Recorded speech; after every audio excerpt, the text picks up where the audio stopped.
Tonight, a SEAL captain calls for combat pilots. The room is loud until one woman rises without a word. A broken watch, an empty wallet, a dusty road. Sarah Robinson takes the sky and vanishes from the radar. They said the captain never raised his voice. He didn't need to. The briefing room buzzed. Bad coffee, sweaty nylon, metal chairs that wobbled. Maps glowed like bruises on the wall. A valley here, a compound there. Lives in between combat pilots, the SEAL captain said. Step forward if you're ready. Hands shot up. Boots scraped, mouths raced to get ahead of courage. Sarah Robinson did none of that. She kept her seat. She traced the crack in her broken watch with one thumb. The crystal had a star in it, white and stubborn. It still kept time, but in its own way. She understood that. She thought of the dusty road outside her childhood home, how it swallowed the sun every evening, how it taught her that endings can glow. Beside that memory, she held the weight of her empty wallet. Rent due, engines to feed, hours to buy in the sky. It stayed empty because every spare bill went into flight. She knew what mattered to her. Not comfort, not applause, control, lift, angle of attack. The clean line between danger and grace. The room kept talking. People tried to be heard. Words hit the walls and slid down. Sarah watched the captain instead. He had the look of someone who counted losses by names, not numbers. He scanned the pilots like a diver checking a hull for hairline cracks. When his eyes passed over her, he paused. She stood. She didn't clear her throat. She didn't announce a creed. She simply rose as if the floor had asked her to. No one noticed at first. Then everyone did. The noise thinned. Breathing got loud. A pen rolled to the edge of the table and fell, small and final. Name, the captain said. Sarah Robinson, she said. Combat flight hours? Enough to know what I don't know, she said, a few laughs. Not friendly. The captain didn't laugh. What do you fly when things go wrong? Whatever still moves, she said. And if nothing moves, I move us. He watched her face the way you watch a storm line. Report to the simulator, he said. She nodded. The broken watch ticked with that stubborn star. The empty wallet folded quiet in her pocket. The dusty road ran straight through her mind, and she followed it. The door opened on hydraulic hinges. The simulator bay glowed. Machines hummed like bees that had learned discipline. Robinson, a tech called. They loaded a scenario no one finishes. She climbed in. Harness snug. Neck straight. Hands soft on the controls. The canopy closed. Darkness settled like a decision. Countdown on the glass. 5, 4, 3. The scenario snapped to life. Night. Wind and cross-cut swells. A mountain bowl with teeth. Below, a team moved like ink on paper. Above, the sky wore no stars. Her radio cracked. We take fire in 30, a voice said. Calm, dead certain, Sarah breathed once. Air in, air out. Then the first flare went up. She rolled. The world flipped. The valley bit back, and then the second flare bloomed. On the wrong side of the ridge, the map was lying. She didn't scold the map. She didn't freeze. She flew. The flare threw light where there should be none. The ridge was supposed to shield the team. The ridge had turned its coat. Map's wrong, she said into the net. Shift 2 degrees east, stay low. Don't look up, say again, a ground voice asked. Trust me, she said, trust isn't an order. It's a hand you offer over a cliff. She left it there. She didn't pull it back. Tracers stitched the dark neat and bright. She broke left then right, not fast but exact. She saw the way the wind bent grass. She saw where the light missed. She threaded the line the light didn't reach. Her broken watch sang time in its own language. She matched it. She let the beat carry her. She thought of the dusty road, straight as hope. She thought of the empty wallet, patience made leather. She flew like both. Alarms tapped her shoulder. Altitude, heat, fuel. She answered each with small corrections. No drama, no waste, Robinson, the captain's voice said. He was on the catwalk behind the glass. Not in the sim. In the real room. But it sounded close. If the ridge isn't a ridge, what is it? A funnel, she said. And someone wants us to pour in. How do you pour without getting wet? You don't, she said. You change the shape of the water. She killed her lights. She let the moon do the work. Even without stars, a moon throws enough for a pilot who listens. She slipped the aircraft against the black like a blade in a sleeve. Team, she said. Stack on my mark. Breath on the count. Move on the exhale. Copy, Ramirez said. A voice that chewed rocks and smiled afterward. They counted together. In, out, move. Fire rose on the left. She shifted angle 2 degrees. She saw it before it woke. She denied it, teeth. A drone buzzed the ridge like a bored wasp. She let it pass. Then she slid into its blind pocket and rode the ignorance it left behind. The route changed under her. She changed faster. The map kept lying. She kept not caring. Extraction window, a controller said. 2 minutes. You can have 30 seconds, she said. Give me a new window. That's not how windows work. It is tonight. The team hit the compound. The door didn't complain. The second door did. Sarah leaned the aircraft against the protest. The metal chose to agree. Hostages, Ramirez said. 1 can walk. 1 can't. Sarah pictured weight. She pictured drag. She pictured the dusty road again. How her mother would lift one child and look back for the other. How a family moves when time is a siren. She felt the broken watch pulse once against her skin. Switch loads at the creek bed, she said. You have 70 steps to the bend. I'll paint you a shadow the cameras can't read. Paint away, Ramirez said. She painted. A figure size slow and wrong. A trick for a tired lens. The cameras watched the wrong person leave. The right ones moved under her wing. Robinson, the captain said. Where'd you learn that? Cartoons, she said. And crop dusters, he didn't laugh. He didn't need to. They reached the creek bed. Water hissed over stone, sharp and cold. The team shifted the carry. The one who couldn't walk breathed like a bellows, thin and angry with survival. Extraction, control said, voice tight. Window closed. Then we open another, Sarah said. We don't have one. We do, she said. But it's not on your screen. Where is it? She looked at the left knee of the mountain.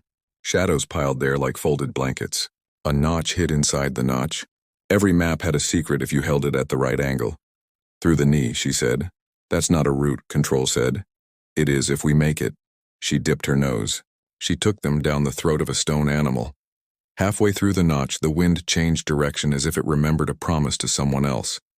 The aircraft bucked. The ridge squeezed, her broken watch skipped a beat.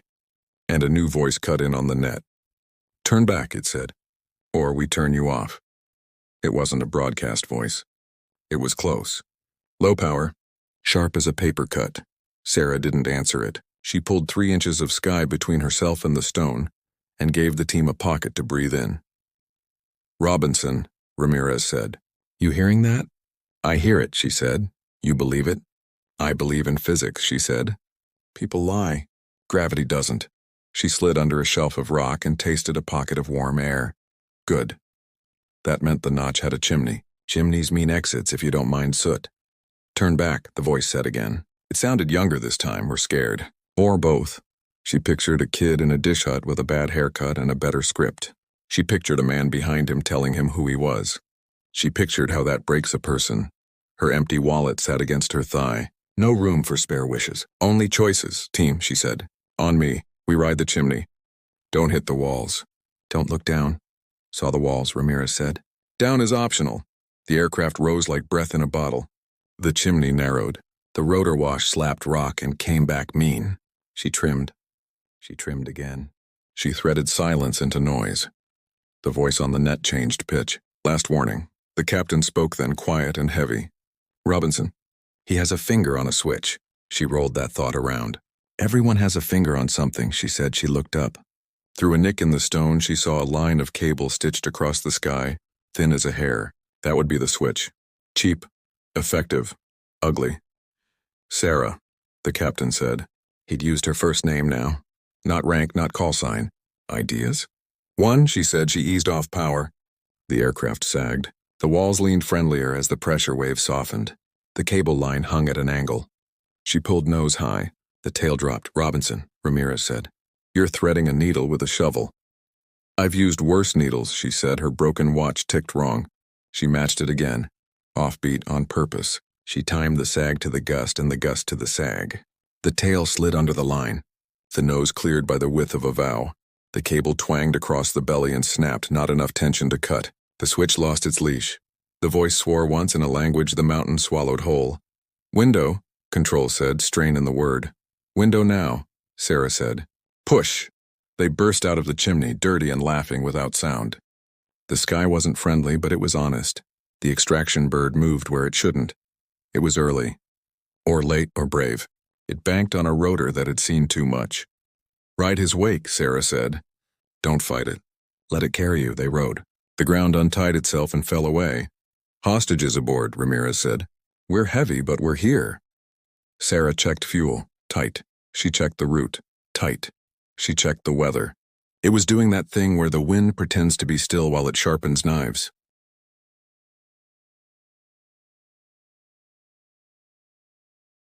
The captain's voice came again.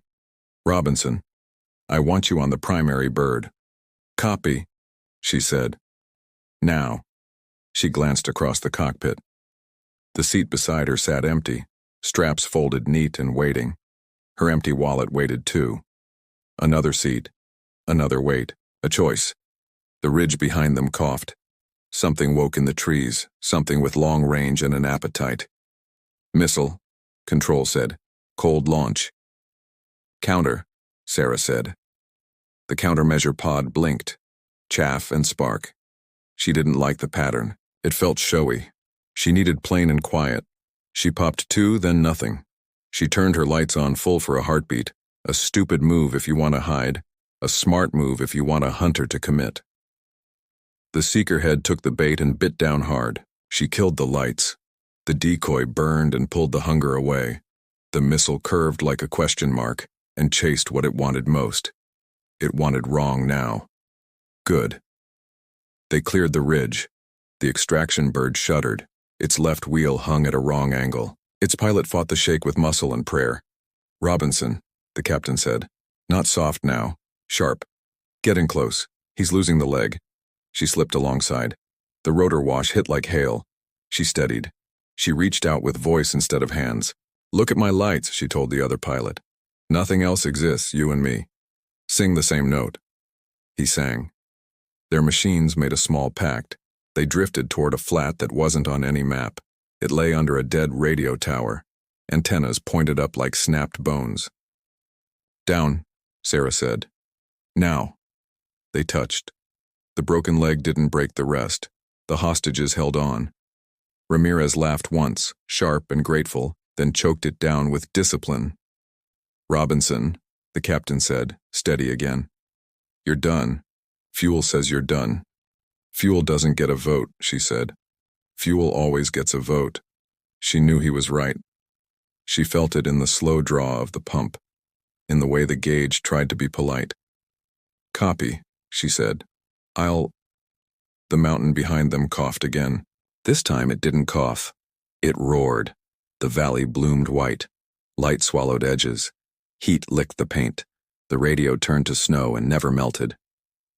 For a heartbeat, the world was a photograph exposed to the sun. Sarah closed her eyes, not to hide, but to save her horizon. She counted. 1, 2, 3. The watch ticked wrong and she let it. She opened her eyes to a different problem. The blast had not hit them. It had hit the only road out. The dusty one. The real one. The road that led through the saddle and down to the plain. The road that every plan assumed. I can still fly, the other pilot said. But if we take the road, we cook. We don't take the road, Sarah said. We draw our own map. She saw it. A thin line of salt pans stitching north, unreliable in rain, perfect in heat. They'd reflect a little sky and lie to the cameras again. Control, she said. Mark new route. Pans to the boneyard, boneyard to the river lights to the canal, canal to home. Copy, Control said after a long pause. Marking, but we can't see the pans. Then believe them anyway. They rose. The rotors sounded older now. The aircraft felt like a horse after a race. Hot, alive, proud, uncertain. Missiles again? Ramirez asked. Not yet, Sarah said. They'll wait for us to choose a habit. So we won't. We won't. They slid over the pans. The world turned mirror.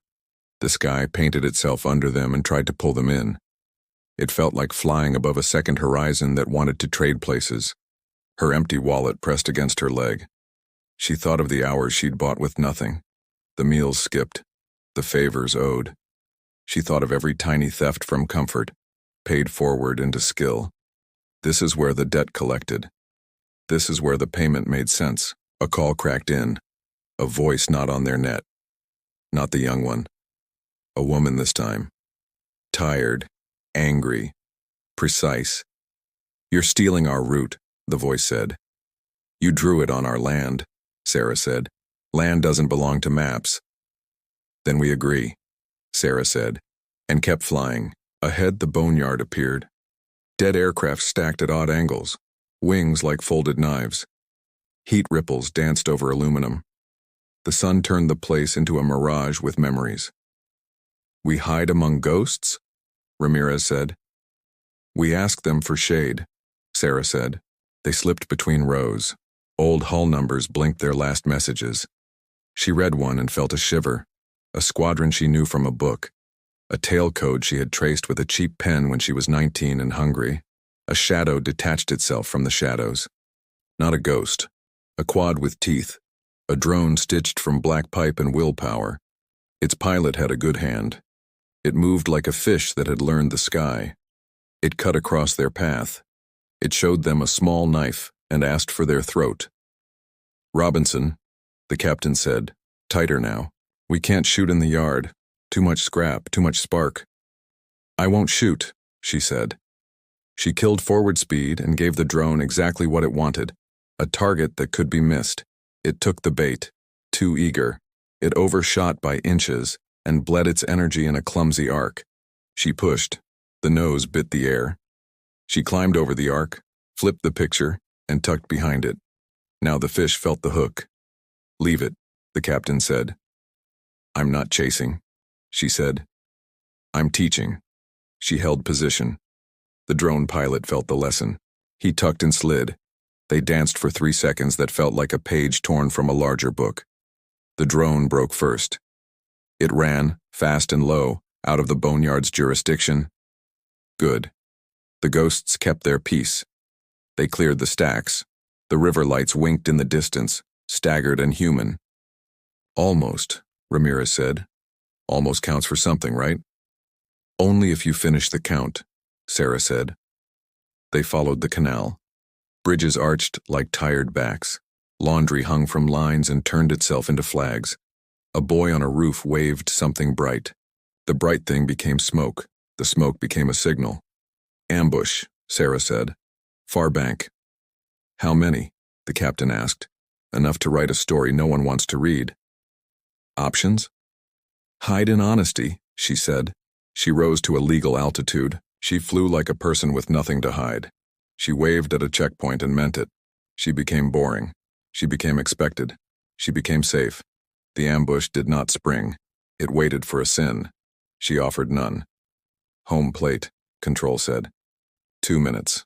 The air changed again. It smelled like sea and wire. She felt the bass before she saw it, the way you feel a house you grew up in when you turn onto the street. Wheel down, the other pilot said. My leg's still a liar. Keep lying to it, Sarah said. Let the ground tell the truth.